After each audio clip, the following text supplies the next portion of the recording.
행복한 아침입니다. 우리 설교 예배 전에 항상 우리 어린이 설교를 통해서 어린아이와 같은 마음으로 은혜 받게 해주시는 우리 어린이 설교 감사하고 또 아름다운 찬양 불러주신 우리 찬양대 여러분께 감사합니다. 오늘은 그리스도의 형상을 본받아라는 제목으로 함께 하나님 말씀 나누겠습니다. 여러분, 사람이 변화될 수가 있을까요? 여러분이 변화될 수 있음을 믿으십니까? 오늘 설교 제목이 그리스도의 형상을 본받아인데요. 특별히 우리 모두가 예수님의 품성으로 변화될 수 있을까요? 여기에는 별로 자신이 없으시네요.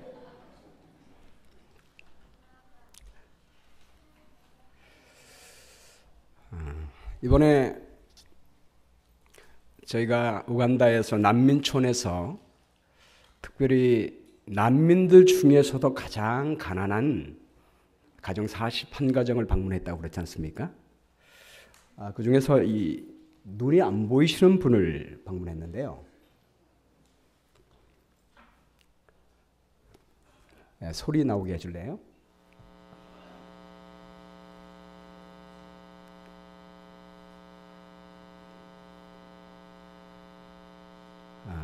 우리 눈이 안 보입니다. 근데 왼쪽에 눈물이 약간 맺혀 있는데요.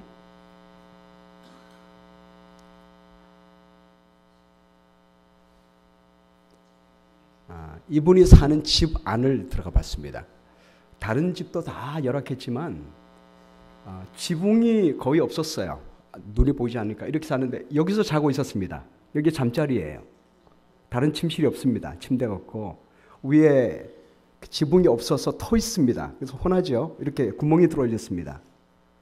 여자분 혼자서 살아가는데 눈이 안 보이니까 살림 도구도 없으니까 정말 굉장히 열악하게 살아가고 있는 것입니다. 우리가 너무 가슴이 아파가지고 이번에는 집을 주어줘야겠다 해서 흑벽돌로 집을 짓는 거니까 그렇게 많은 돈은 들지 않아요.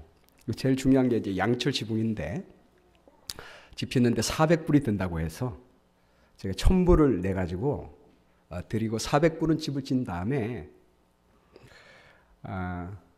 나머지 돈을 가지고는 제가 이제 옥수수 가루하고 콩을 줬거든요.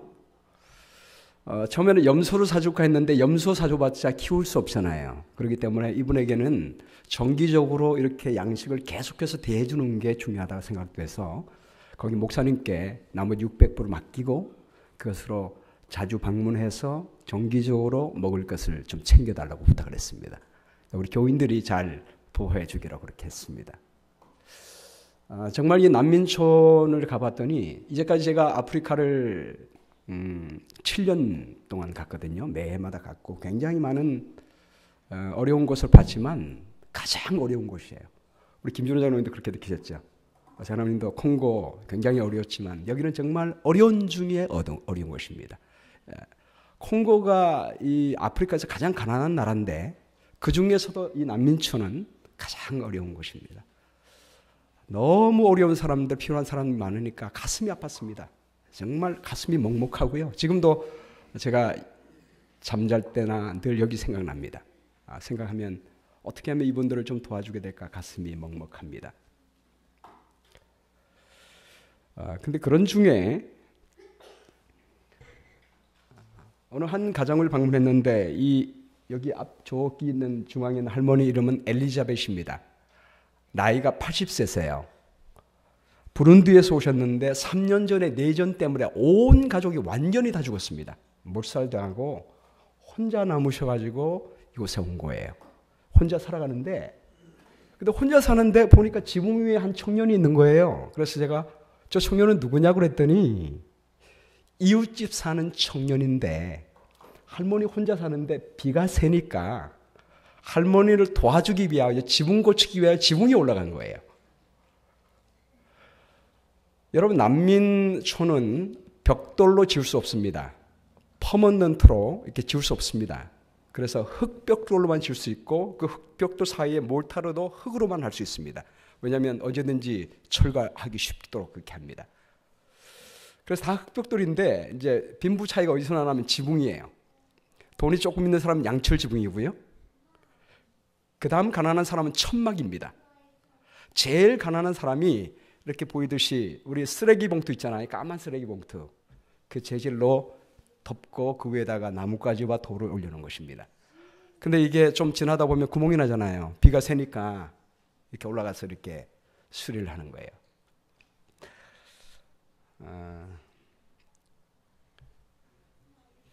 제가 이걸 보고 이 캄캄한 곳에 희망을 발견하게 됐습니다. 이 어려운 중에도 이렇게 서로 돕는 사람이 있구나 라는 사실을 발견하게 됐습니다. 누가 아이폰 차지 있는 분 좀 갖다 주실래요? 제가 이 아이패드가 안 돼가지고 아이폰으로 지금 연결시켰더니 지금 배터리가 지금 거의 얼마나 안 남다고 그러니까 아이폰 차지 있는 분들은 좀 빌려주셨으면 좋겠습니다. 네.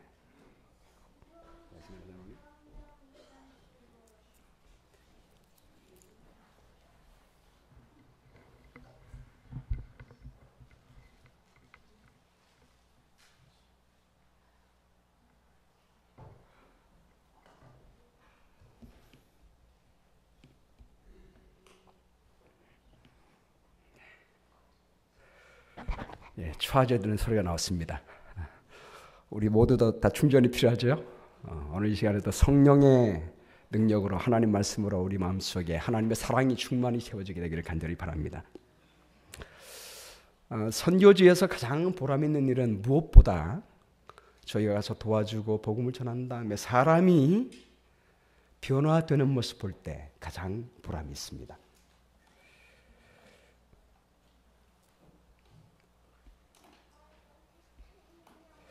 로마서 8장 29절 30절 말씀 함께 한번 읽어볼까요? 시작.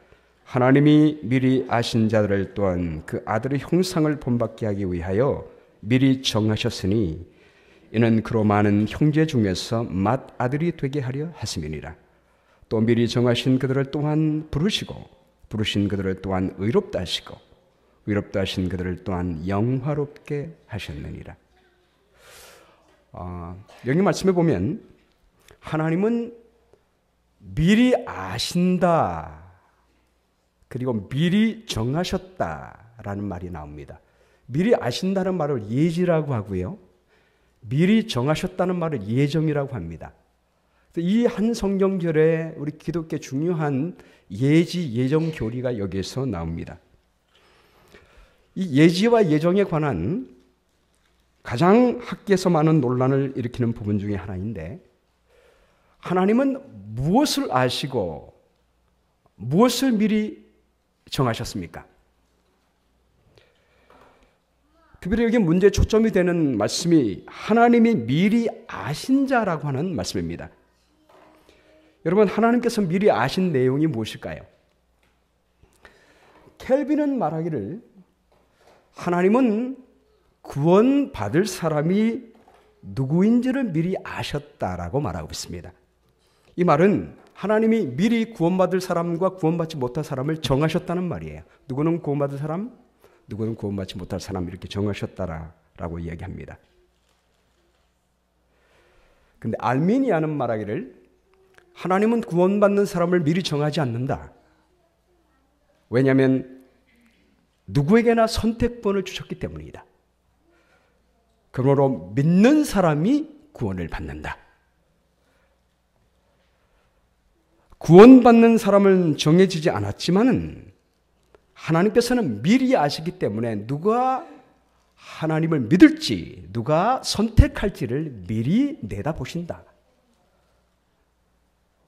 그러므로 이 말은 누가 믿음을 가질 것을 미리 아셨으므로 예지에 의하여 믿는 사람을 작정하셨다. 그렇게 이야기합니다.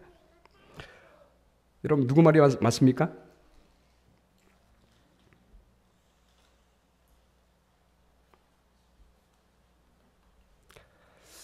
요한복음 3장 16절 말씀해 보면 하나님이 세상을 이처럼 사랑하사 독생자를 주셨으니 이는 저를 믿는 자마다 멸망치 않고 영생을 얻게 하려 하심이라 라고 말씀했습니다. 하나님은 모든 사람을 사랑하십니다. 그래서 모든 사람을 위하여 십자가에서 돌아가 주셨습니다. 그러나 구원받는 것은 믿는 자가 구원을 받는다라고 말씀하고 있습니다.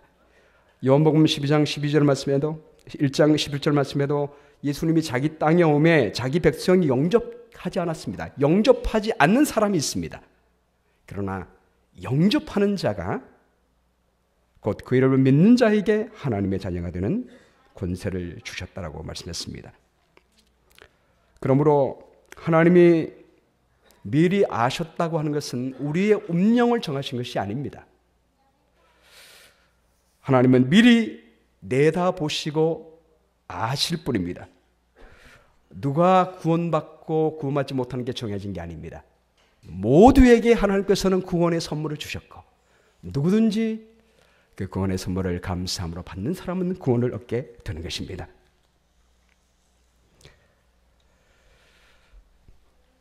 그러므로 로마서 10장 10절로 15절에 보면 복음 전파가 중요하다라고 말씀하고 있습니다. 사람이 마음으로 믿어 의에 이르고 입으로 시인하여 구원에 이르니라. 성경에 이르되 누구든지 그를 믿는 자는 부끄러움을 당하지 아니하리라. 하니 유대인이나 헬라인이나 차별이 없느니라. 한 분이신 주께서 모든 사람의 주가 되사 그를 부르는 모든 사람에게 부여하시도다. 누구든지 주의 이름을 부르는 자는 구원을 받으리라. 그런즉 그를 믿지 아니한 이를 어찌 부르리요? 듣지도 못한 이를 어찌 믿으리요? 전파하는 자가 없이 어찌 들으리요? 부르심을 받지 아니하였으면 어찌 전파하리요? 기록된 바 아름답도다. 좋은 소식을 전하는 자의 발의함과 같으니라. 하나님은 모든 사람에게 구원의 기회를 주셨습니다. 차별이 없습니다. 누구든지 믿으면 구원을 받게 되는 것입니다. 그래서 우리 하나님은 모든 민족과 족속과 방언에게 모든 사람에게 복음을 전하라 라고 말씀하셨습니다. 그러면 하나님께서 미리 정해놓으신 것은 뭘까요? 이 말씀에 하나님이 미리 아신 자들 또한 그 아들의 형상을 본받게 하기 위하여 미리 정하셨으니 라고 했습니다. 하나님이 미리 정하신 것이 뭐예요? 이 본문 말씀에 있지요. 하나님이 정하신 것은 구원을 정하신 것이 아니라 구원받은 모든 사람들이 예수님의 성품으로 변화되는 길을 정하셨다고 말씀했습니다. 이것은 미리 확실하게 정하셨습니다. 여기 예수님을 맏아들이 되게 하셨다. 이 말씀은 예수님을 피조물로 만드셨다는 말이 아닙니다. 예수님이 인간의 몸으로 이 땅 위에 오셔서 하나님의 거룩한 말씀대로 사셨고 온전히 하나님의 품성을 드러내는 첫 번째 사람이 되셨다 그 말입니다. 사람으로서. 그러므로 우리 예수님께서 맏아들이 되셔서 아버지의 성품을 온전히 나타냈으므로 예수님을 믿는 우리 모두가 다 주님을 따라 하나님의 형상으로 본받을 수 있다는 말입니다. 우리 예수님은 하나님의 형상의 본체시기 때문에 우리가 예수님을 본받는다면 우리가 하나님의 형상으로 본받아 변화될 수가 있다고 하는 말입니다. 여러분, 이 예정은 언제 됐다는 거예요? 이미 우리를 만드시기 전부터 창세전에 됐다는 것입니다. 창세기 1장 26절 말씀에 보면 하나님이 태초에 사람을 창조하실 때 하나님의 형상과 모양으로 창조했습니다. 우리의 형상을 따라 우리의 모양대로 우리가 사람을 만들고 라고 했습니다. 모양은 뭡니까? 겉모습이고 형상은 품성입니다. 우리가 아이를 낳으면 아이가 부모님의 뭘 닮습니까? 겉모습을 닮고 성격도 닮아요. 그렇죠? 우리 하나님께서 우리를 만드실 때 형상과 모양으로 만드셨다는 것은 우리의 외모도 하나님을 만들도록 하셨지만 우리의 품성이 하나님을 닮도록 만드셨습니다. 그런데 죄로 말미암아 이 형상이 깨어져 버리게 되고 하나님의 형상을 우리가 잃어버리게 됐습니다. 그때 우리 하나님은 우리가 혹시 죄를 범할 가능성을 미리 아시고 죄를 범한다 할지라도 예수님을 통해서 다시 우리의 잃어버린 하나님의 형상을 회복할 수 있는 길을 정하셨습니다. 이 정하신 것을 언제 정하셨다는 거예요? 미리 창세 전부터 미리 정하셨다고 하는 것입니다. 오늘 로마서 8장 29절과 30절 말씀에 우리가 하나님의 형상으로 변화되는 4단계를 말씀하고 있습니다.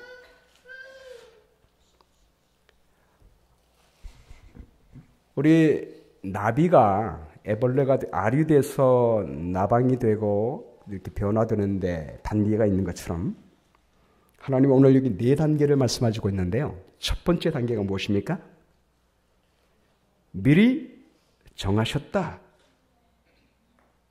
그리고 두 번째는 또한 부르셨다.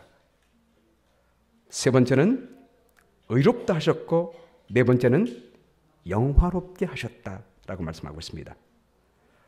이걸 첫 번째 단계를 예정이라고 하고요.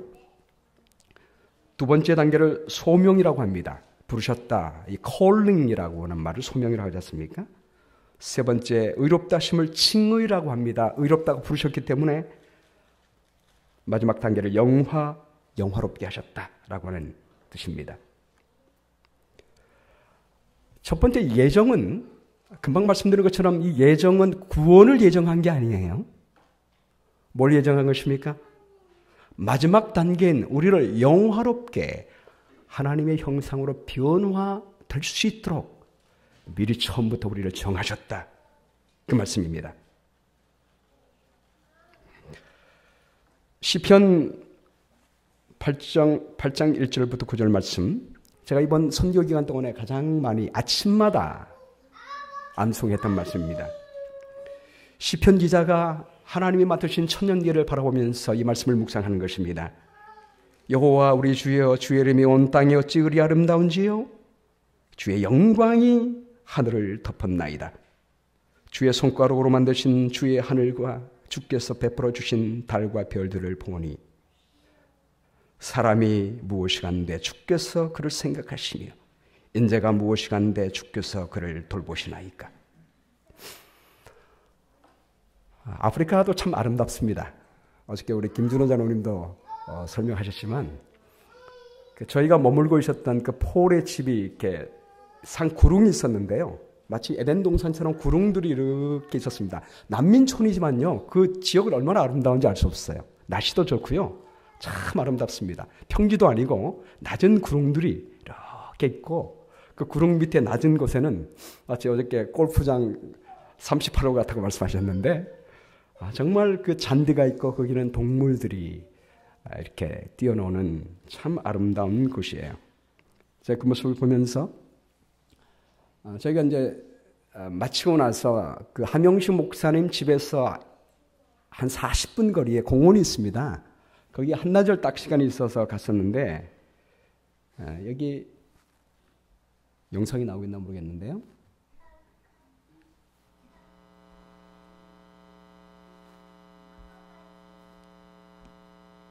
여기 영상이 안 나오나요?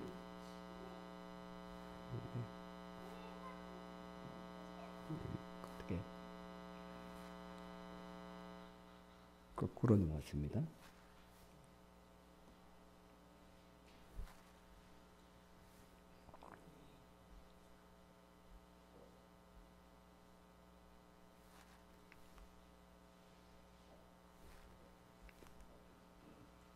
네, 제가 영상을 보는데 영상이 일단 안 나오는데요.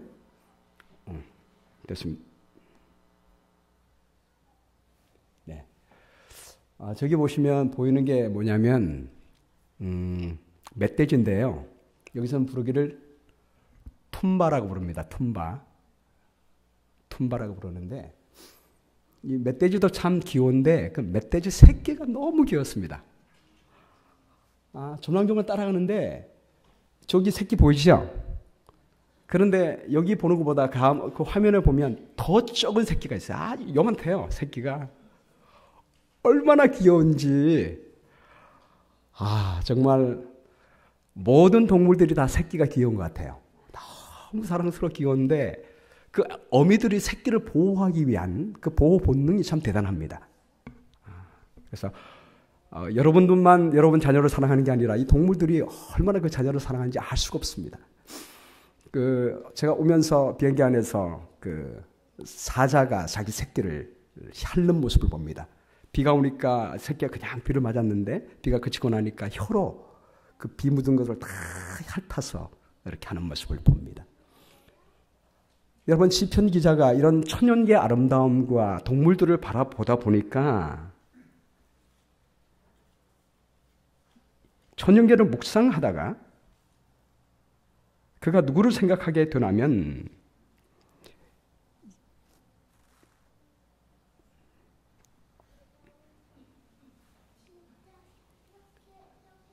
천연계를 묵상하면서 그가 고백하기를 사람이 무엇이기에 주께서 그를 생각하시며 인자가 무엇이기에 주께서 그를 돌보시나이까. 짐승도 자기 새끼를 이렇게 사랑하는데 우리가 우리 자녀를 이렇게 사랑하는데 하나님은 얼마나 우리를 사랑하실까? 그곳에 그의 생각이 꽂히게 된 것입니다. 그리고 사람을 묵상하다 보니까 인자가 무엇이기에 주께서 그를 돌보시나이까. 그를 하나님보다 조금 못하게 하시고 영화와 존귀로 관을 씌우셨나이다. 하나님께서 우리를 사람을 만드실 때 하나님의 형상과 모양으로 만드셨습니다. 여러분, 모든 동물들은 다 자기 종류대로 만드셨지만 우리 사람을 만드실 때는 누구 종류대로 만드셨습니까? 하나님의 종류로 만드신 거예요. 만들 때부터 우리는 하나님의 영광으로 창조가 되었습니다. 여러분, 밀실게 되기를 간절히 바랍니다. 요즘 우리 한국에서 이런 유행어가 많아요. 흙수저, 금수저 이런 얘기가 많이 나와요. 통계적으로 볼 때 태어날 때부터 좋은 가문 속에 태어난 사람은 계속해서 성공할 가능성이 62%입니다. 근데 태어날 때부터 가난한 가정에 없는 가정에 태어난 사람들은 성공할 가능성이 12%예요. 그래서 금수저, 흙수저 이야기가 많이 나오는데 여러분은 흙수저입니까? 금수저입니까? 여러분은 황금수저임을 믿으시게 되기를 바랍니다. 여러분 모두가 태어날 때부터 하나님의 형상과 모양으로 지음을 받았습니다. 태어날 때부터 우리는 하나님의 영광으로 존귀하게 관심을 받은 사람입니다.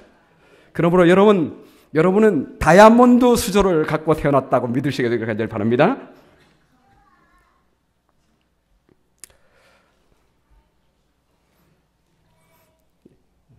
사람이 꽃보다 아름다워라고 하는 그 안청환 씨의 노래가 있는데요. 그 제목에 보면 그런 말이 있습니다. 누가 뭐래도 사람이 꽃보다 아름다워. 모든 외로움 이겨낸 바로 그 사람. 누가 뭐래도 그대는 꽃보다 아름다워. 여러분, 하나님 보시기에 우리가 얼마나 사랑스럽고 아름다운지 여러분 기억하시게 되기를 바랍니다. 로마서 8장 17절 말씀에 자녀이면 또한 상속자, 곧 하나님의 상속자여 그리스도와 함께한 상속자입니다. 우리는 그냥 자녀가 아닙니다. 우리 예수님이 하나님 아버지께로부터 모든 우주를 상속받듯이 우리도 또한 그리스도와 함께 상속받게 될 줄로 믿습니다. 여러분, 우주의 왕의 상속자십니다. 그와 함께 영광을 받기 위하여 고난도 함께 받아야 할 것이니라. 지금 우리가 고난받고 있는 것은 뭐 받기 위해서 있는 거예요? 상속 영광 받기 위하여 지금 고난받고 있는 거예요. 장차 우리가 받을 영광은 고난과 좋게 비교할 수가 없습니다. 두 번째 단계는 소명입니다. 이 소명은 회복의 길로의 부르심이에요. 마태복음 11장 28절 말씀에 함께 읽겠습니다. 시작. 수고하고 무거운 짐진 자들아 다 내게로 오라. 내가 너희를 쉬게 하리라. 나는 마음이 온유하고 겸손하니 나의 멍에를 메고 내게 배우라. 그리하면 너희 마음이 쉼을 얻으리니 이는 내 멍에는 쉽고 내 짐은 가벼움이라. 여러분, 예수님께서 우리를 변화시키기 위하여 우리를 부르신데 그 부르심은 무엇으로의 부르심이에요? 내 멍에를 지라라고 말씀합니다. 멍에는 뭡니까, 여러분? 멍에는 뭐 할 때 지죠? 소가? 일할 때 지잖아요. 밥 갈 때 지잖아요. 그러므로 하나님은 우리를 변화하기 위하여 우리를 하나님의 사역을 할 수 있도록 우리를 부르십니다. 일을 하면서 뭘 배워요? 나는 마음이 온유하고 겸손하니 내 멍에를 메고 내게 배우라. 우리가 주님의 멍에를 메고 주님의 일을 하면서 주님의 성품을 배우는 것입니다. 여기 시대소망 329쪽의 말씀에 예수께서는 나의 멍에를 메라고 말씀하신다. 멍에는 봉사의 도구다. 가축은 일하도록 멍에를 지는데 이 멍에는 가축이 효과적으로 일하는 데 없어서는 안 될 기구이다. 그리스도께서는 이와 같은 신뢰를 들어 생명이 계속하는 동안에 우리는 봉사를 위하여 부름을 입었다고 가르치신다. 우리는 그분의 동역자가 되기 위하여 그분의 멍에를 메야 한다.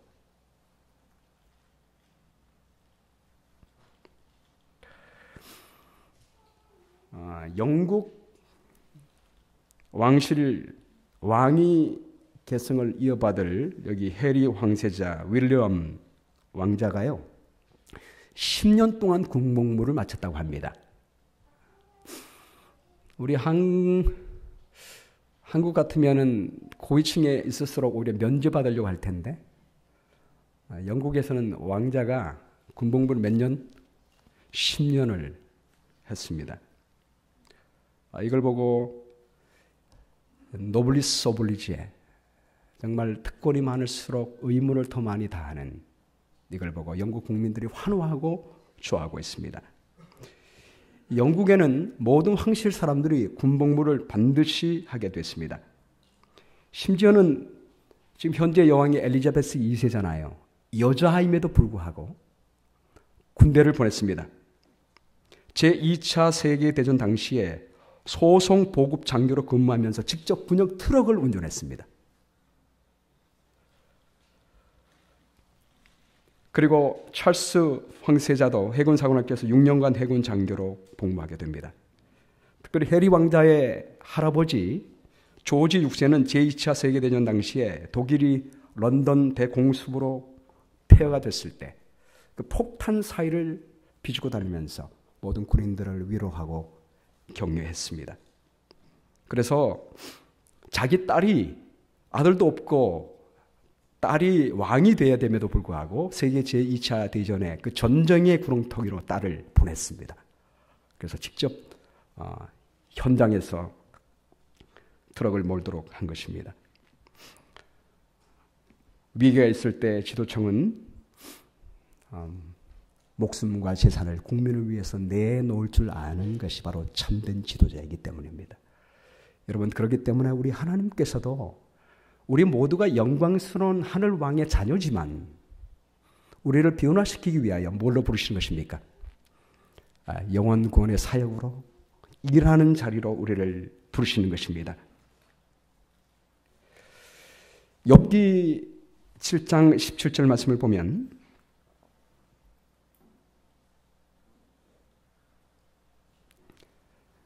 아까 전에 시편 8편에 있는 말씀과 똑같은 말을 욥이 말하고 있습니다. 사람이 무엇이기에 주께서 그를 크게 만드사 그에게 마음을 두시고 아침마다 권징하시며 순간마다 단련하시나이까. 그럼 선교하면요, 저는 그러니까 선교를 가서 많은 사람을 도와주고 하지만 가장 하나님께 감사한 것은 제가 많이 변화됩니다. 특별히 선교 가면요, 컴포트 존을 벗어나서 없는 곳이 많은 곳, 그런 곳에 살다 보면 불편한 게 많습니다. 없는 곳이 갖춰진 곳에서 일하는 거하고 아무것도 없는 곳에서 막 일을 하다 보면 돌발적인 상황이 막 발생합니다. 예측 불허한 상황들이 발생하다 보면 우리 선교대원들과 함께 일을 하다 보면 많은 것들이 부딪히면서 저의 부족함이 드러나요. 평소에 발견할 수 없었던 저의 부족한 면들이 선교 현장에서 많이 드러납니다. 그리고 아침에 자고 일어나면요, 하나님께서 저에게 말씀하셔요. 여기에 아침마다 권징하시며 이 말을 영어 성경을 보면 You should visit him every morning 이라고 되어 있습니다. 아침에 새벽에 눈을 딱 뜨면 하나님의 저를 방문하세요. 방문하셔서 그 전날에 제가 실수했거나 제가 부족한 장면을 말씀해 주시면서 하나님께서 치료해 주시는 것을 제가 경험하게 됩니다. 하나님의 피로 용서해 주시면서 싸매 주시면서 하나님의 말씀으로 그것을 회복시켜 주십니다. 그래서 제가 부족한 것들이 드러나게 되고 치료받고 회복되고 성장하는 저의 모습을 보게 됩니다. 매해마다 그래요. 매해마다 그렇습니다. 그래서 저는 선교하는 목적 중에 하나가 제 부족한 면을 발견하려고 합니다. 그리고 하나님의 은혜로 말미암아 변화대로 가는 것입니다. 여러분 하나님의 일을 하시게 되기를 바랍니다. 교회를 하시면 여러분의 부족한 점이 드러나게 되고 속상한 것도 드러나게 될 것입니다. 그러나 그런 경험이 우리 모두를 자라나게 하고 하나님의 형상으로 비운화되게 만들어 주신 것입니다. 시대소망 329페이지 말씀에 봉사를 위해 매는 멍에는 곧 하나님의 율법이다. 에덴에서 계속됐고 계시됐고 시내산에서 선포되었으며 새 언약에서는 마음에 기록된 사랑의 대강령은 인간 일꾼을 하나님의 뜻에 붙들어 맨다. 만일 우리가 자신의 성량을 조차 우리의 의지가 인도하는 대로 가도록 방임된다면 우리는 사단의 반열에 빠져서 그의 속성을 소유하는 자가 될 것이다. 그러므로 하나님께서는 높고 고상하고 고견한 당신의 뜻으로 우리를 제어하신다. 그분께서 우리가 봉사의 의무를 끈기 있고 현명하게 감당하기를 원하신다.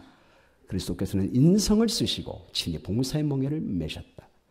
여러분 소에게 이렇게 매는 멍에가 뭐라고요? 우리에게서는 하나님의 말씀입니다. 우리가 하나님의 사역을 할 때 주인이 멍에를 통하여 소를 이렇게 하는 것처럼 우리가 일을 할 때 내 마음대로 하는 것이 아니라 하나님 말씀으로 이렇게 딱 멍에가 메어져서 하나님의 말씀대로 모든 것을 순종하며 사는 생애를 사는 것이 중요합니다. 그래서 하나님의 사역을 할 때 마음대로 하는 것이 아니라 하나님 말씀을 읽고 그 말씀대로 살아갈 때 하나님께서 역사하시게 될 줄로 믿습니다. 이번에 선교 가서도요. 아침마다 저희가 말씀을 하는데 하루는 우리 한명식 목사님이 어떤 말씀을 했냐면 갈렙에 대한 얘기를 했습니다. 갈렙은 나이가 제일 많았지만 가나안 땅을 점령할 때에 가장 힘든 지역 헤브론을 달라고 요청을 했습니다. 그러면서 한명식 목사님이 그렇게 얘기했습니다. 우리가 전능한 하나님을 믿는다면 우리의 행동 속에 그것이 나타나야 합니다. 가장 어려운 지역이라도 하나님이 가라고 했으면 하나님의 능력을 믿고 나갈 수 있어야 합니다. 그렇게 말씀을 했는데 예배가 마치고 나서 이제 저희가 집집 방문을 하는 날이에요. 가려고 하는데 빗방울이 떨어지는 것입니다. 저희가 오토바이를 타고 방문해야 되는데 특별히 거기는 진흙길이기 때문에요. 오토바이가 진흙에 미끄러질 가능성이 많아요.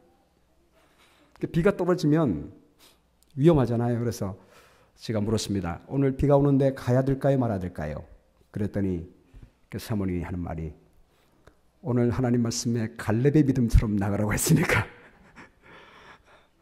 우리가 나가면 하나님께서 책임지실 줄로 믿습니다. 그래서 제가 아멘 하고 나갔습니다. 말씀에 순종하여 나갈 때 하나님께서 그날 놀라운 기적을 베푸시는 모습을 바라보게 되었습니다.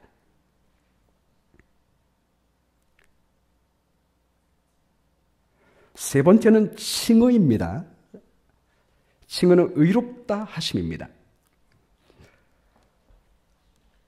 정하시고 부르신 다음에 우리를 의롭다 하셨다라고 했습니다. 여기 의롭다 하셨다라고 한 것은 우리를 의롭게 하시는 분이 누구세요?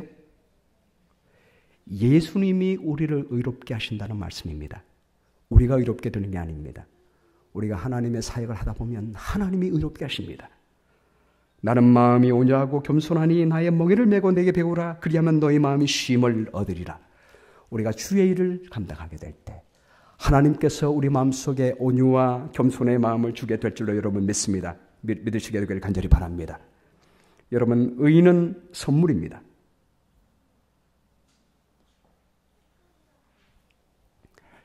여기 시대성왕 331쪽 말씀에 좋은 말씀이니까 우리 함께 읽어볼까요? 시작. 그분의 말씀대로 그리스도를 믿고 전적으로 그분의 보호하심에 영혼을 맡기는 그분의 명령의 생애를 맡기는 자들은 평강과 평온을 얻을 것이다. 우리의 생애가 복잡해 보일지 모르나 우리가 슬기로우신 대명장께 우리 자신을 맡긴다면 그분께서는 우리에게 당신의 영광이 될 생애와 품성의 본을 만들어 주실 것이다. 여러분, 우리는 못하지만 우리의 생애를 하나님께 맡기고 그분의 말씀대로 살아가면 하나님께서 우리 모두를 아름다운 성품으로 변화시켜 주실 줄로 믿습니다. 제가 이 말씀을 넘어갈게요. 네 번째가 영화의 단계입니다. 이 영화는 제 이름이 영화지만 제가 아니고요. 참 하나님께 감사해요. 어떻게 이렇게 영광스러운 이름을 지어줬는지. 이 마지막 영화의 단계는 그리스도의 성품으로 완전히 변화되는 상태예요. 영화롭게 하시는 것입니다. 근데 여러분, 이 영화의 단계가 언제 이루어지는가? 사실은 고린도전서 15장 51절 말씀에 보면 예수님 재림할 때 이루어집니다. 보라, 너희가 내가 너에게 비밀을 말하노니 우리가 다 잠잘 것이 아니요 마지막 나팔의 순식간에 호련히 변화됩니다. 죽은 자들이 썩지 아니할 몸으로 완전히 변화되는 상태는 예수님이 재림하실 때의 상태입니다. 그때 우리는 우주복 입지 않고도 하늘을 여행할 수가 있게 될 것입니다. 그런데 오늘 사도 바울은 우리가 하나님이 영화롭게 되는 이 사건은 분명히 미래의 사건인데 뭘로 표현하고 있냐면 과거로 표현하고 있습니다. 하나님께서 우리를 영화롭게 하셨느니라 이렇게 표현하고 있습니다. 미래에 있어야 될 것을 왜 과거로 표현했죠? 여러분, 헬라 문법 중에 하나는 너무 확실한 미래는 과거로 표현합니다.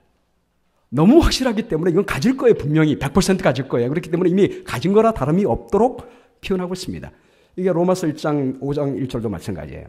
그러므로 우리가 믿음으로 의롭다 하심을 받았으니 우리 주 예수 그리스도로 말미암아 하나님과 화평을 누리자.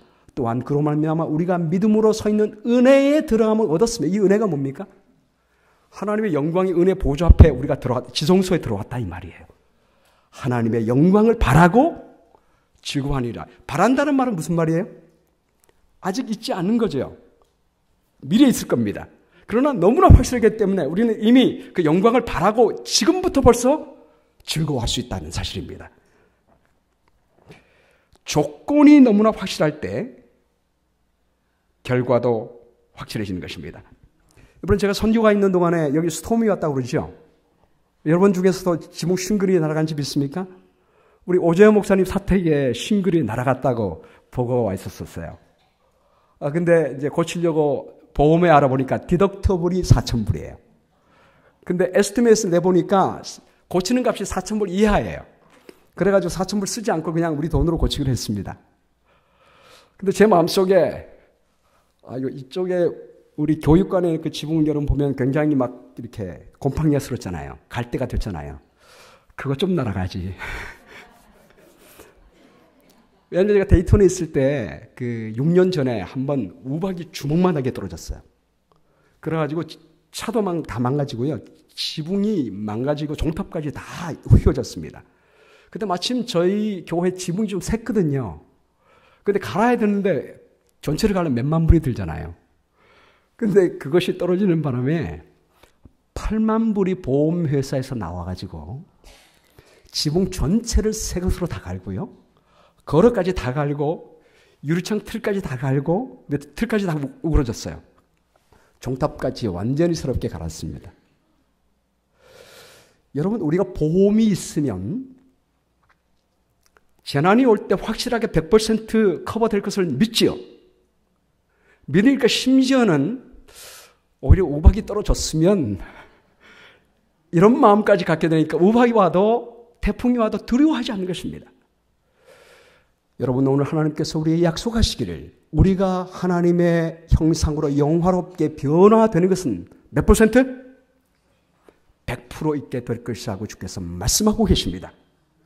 보증하고 계십니다. 그래서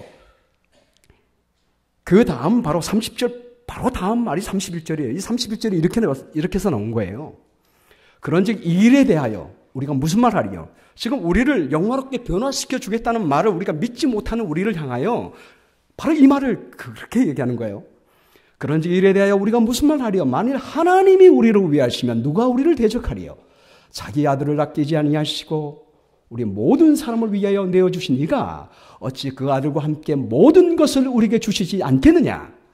이미 과거에 하나님은 예수님은 십자가에서 우리를 의롭게 하기 위하여 다 하나님의 가장 사랑하는 아들을 생명의 값을 지불하시면서까지 우리를 의롭게 하셨다는 것입니다. 이미 보험료를 다 지불하셨어요.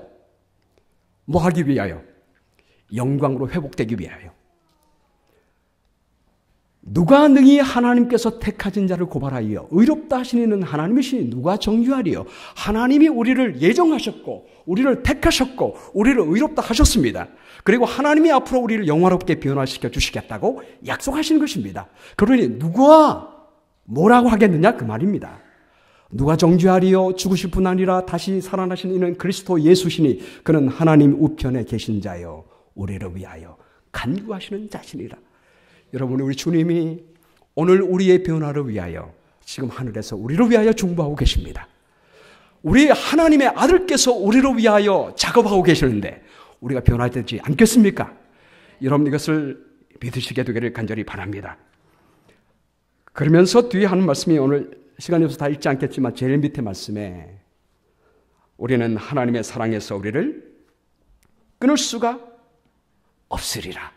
하나님의 사랑의 줄로 우리를 붙잡아매기 때문에 우리는 반드시 변화되게 될 것입니다. 마지막 예화 하나만 하고 마치겠습니다. 빨리 끝내라고 꺼진 것 같아요. 이번에 제가 이제 강의할 때요, 저를 통역해 주는 존 가간지라고 하는 평신도 사역자가 있습니다. 통역을 참 너무나 잘해요. 여기 그림만 제가 보여드릴게요. 여기 보이죠?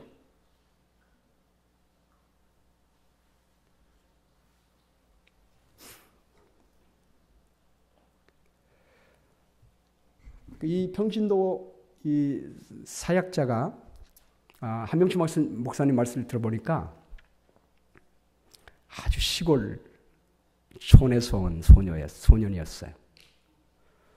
뭐 시골티가 철철 흘러가지고 늘 시골 촌아이라고 늘 놀렸답니다.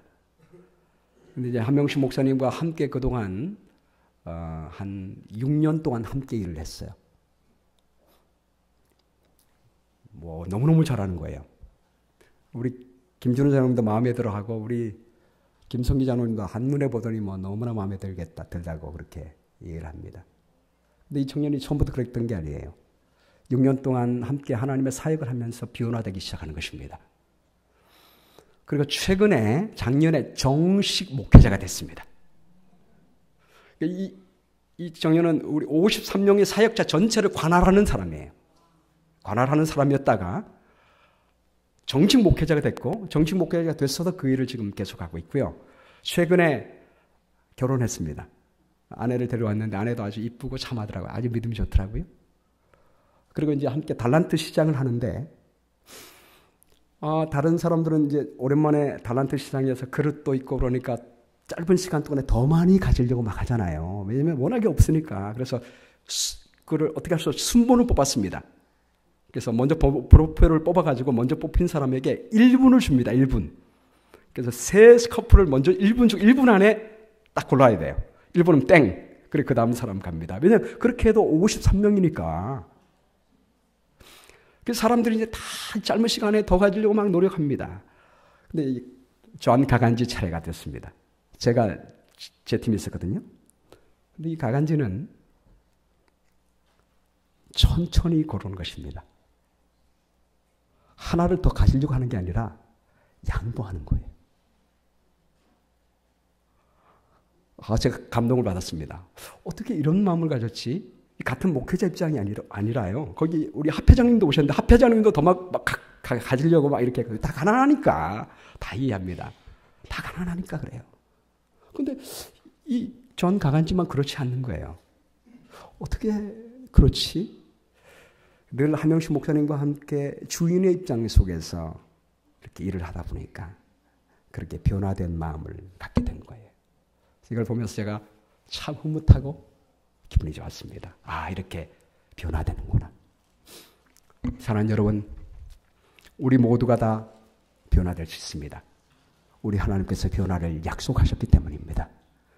우리가 여러분 비포가 월스 할수록 우리 이전의 생애가 정말 형편없을수록 하나님의 은혜로 변화되고 나면 그 변화된 삶을 통하여 하나님께 영광을 돌릴 수 있습니다.